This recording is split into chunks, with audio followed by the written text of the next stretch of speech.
Let's talk culture, as in the ideas, the social customs of our people. What are we accustomed to? And how does culture change over time? What is the influence of it? What changes culture over time? I know this sounds kind of like a Caribbean studies essay, and you're just waiting for someone to say it's worth 30 marks in the end, and that's not the effect I'm going for. I'm trying to get some evidence-based something here. I'm going at a point. Come at me, let's see if we're making some sense. I stumbled upon a study that was released recently that attempted to show true evidence, and it was a university study carried out by professional scientists trying to work out and figure out how the world's culture is converging. And the world's culture is converging. And if we had to make a rough estimation as to what the world's culture is converging into, is the world is becoming Sweden.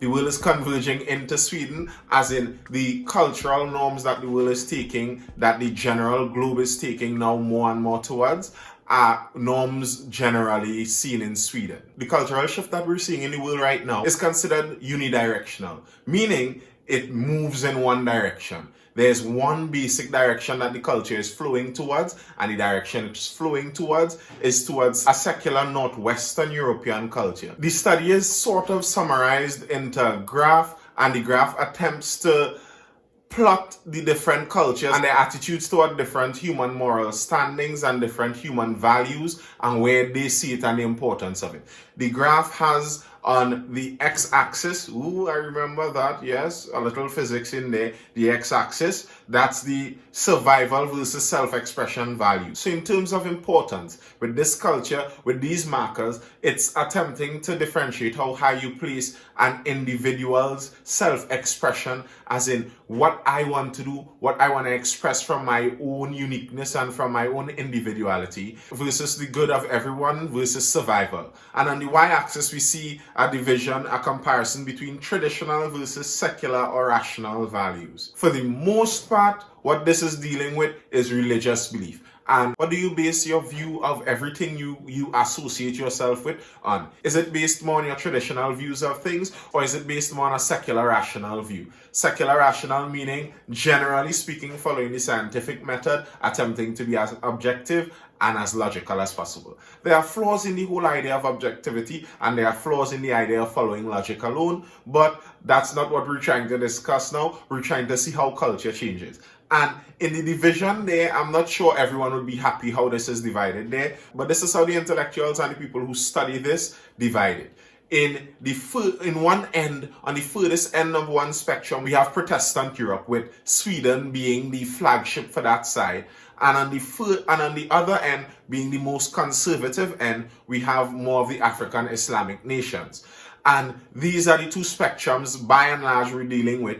And there are different places you can move with it, and the Confucians and Catholic Europe somewhere in the center there. But we're dealing more with the ends and how the global culture is shifting and how the global culture is transforming. And what this study saw was that the entire global culture is shifting towards that sort of Protestant Northwestern European culture. I have the whole study here, and it is an academic study, so to try and read through the entire thing could seem and feel tedious. If you want to read through it, feel free. If you can source it, great for you. Are the world's national cultures becoming more similar? The abstract, which attempts to give a basic summary of what the experiment and the study was on, says globalization is highlighting existing cultural differences between nations, but what is the future of these differences? We attempt to answer this question by analyzing the evolution of cultural convergence, divergence across 18 select countries, representing the existing cross-national cultural diversity across the globe in a balanced way. A major part of what the study attempted to do, and as I said, we aren't going through the entire study, a major part of what it attempted to do was test on various spectrums of values, but one of the values they tested was the ideas of individualism versus collectivism, with the more progressive, the more Western European cultural norms being one of greater individualism, and some of the more conservative, the more traditional cultures have a more collectivist mindset when they think about their value systems, and they sought to do that.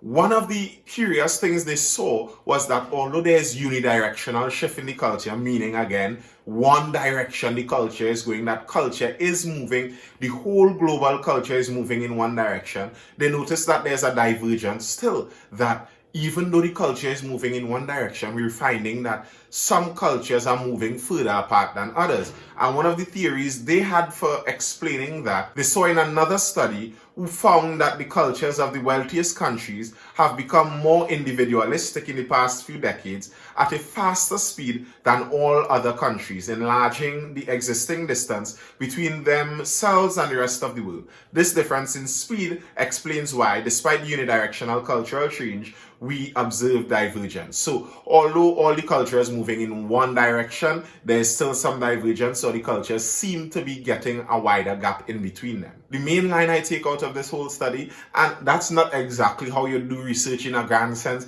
you're not taking one line out of a whole study and trying to see that that necessarily represents the whole study, but yes, I'm going to do it again here, because you can go through the study and see that this generally is what it is trying to see. We find evidence of unidirectional global change in terms of ideologies and values. The world's culture shifted in the direction of Northwestern European culture, characterized by secularism and self-expression, or permissiveness and tolerance. So that's the direction the world's culture is going in. More permissive, more tolerant. And that could make sense to some extent, because permissiveness does seem like it needs to go hand in hand with tolerance, because in order to have a permissive society, permissive meaning we allow a wider range of actions and behaviors to be okay and to be within the window of what we consider acceptable behavior. And that's permissive. And in order to be permissive, you need to have a larger amount of tolerance. And in terms of freedom, some of this is great news, because as the world's culture shifts, we're seeing it shift to more tolerance, and generally speaking,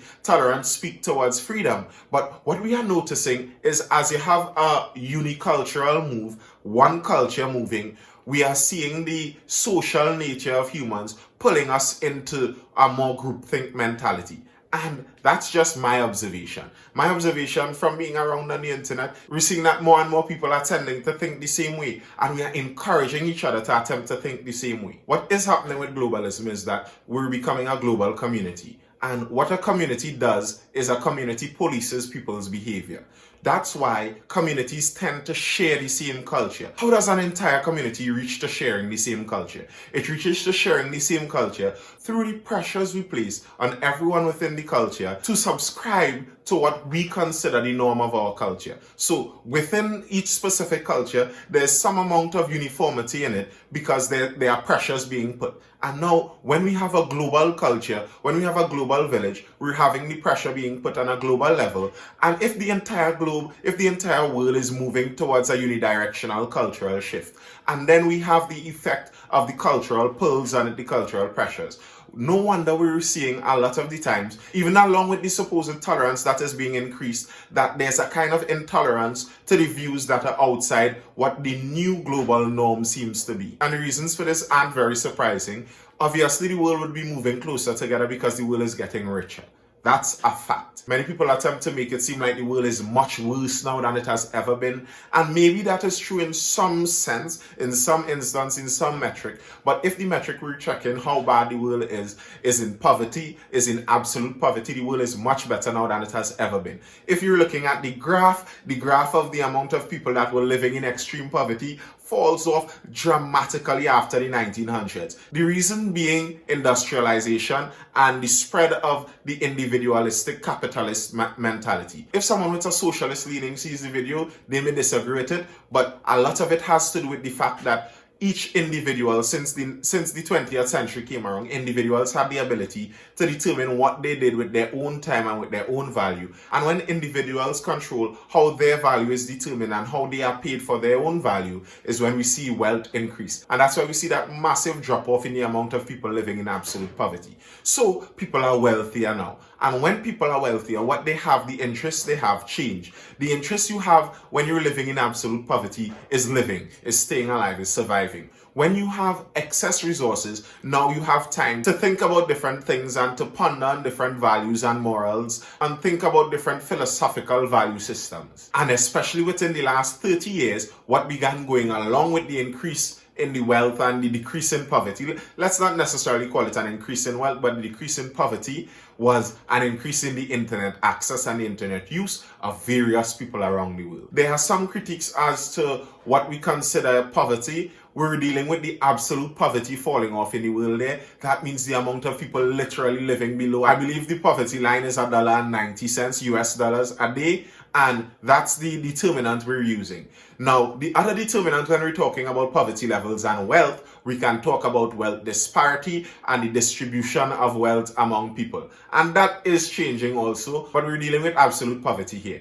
And this decrease in absolute poverty, I think, is also linked to the increase in the internet access and internet usage we're seeing around the world. Internet usage in the developed world has always been on the rise and has always been on a significant rise. But recently we're seeing internet usage in what was considered the developing world and some of the other countries that were seen as much more backward at one point in time. The internet usage is very high there also. But what happens when the internet usage for most countries, for the vast majority, I'm sure, has to do with just social media. So it's really just socializing the internet is being used for. And we're finding that these smaller, less developed countries are entering a social landscape that is dominated and has been dominated for years by the countries in the West, by these Western countries, by these countries with the same cultural shift that we're seeing. So when especially the younger generations join into the internet, they're already groomed into a culture that shifts a certain direction,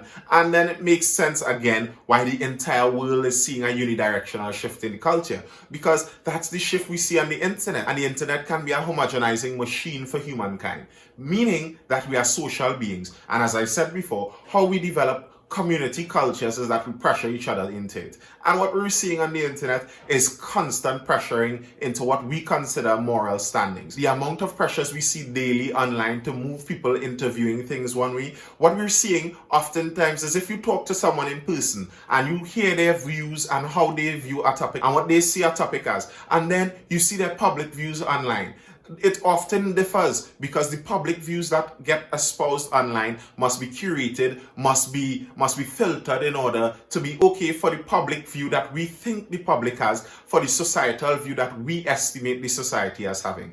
And that pressure is what again is moving us in this direction. And now imagine adding on top of all of that the fact that we're now locked down. And the use of the internet is the majority communication for a larger number of people than ever before. We're hearing the world over they speak about the new normal, and that by and large speaks about the changes that we have made and that we intend to make and that we intend to leave in place because of the changes and the new information and new insights we got from the pandemic.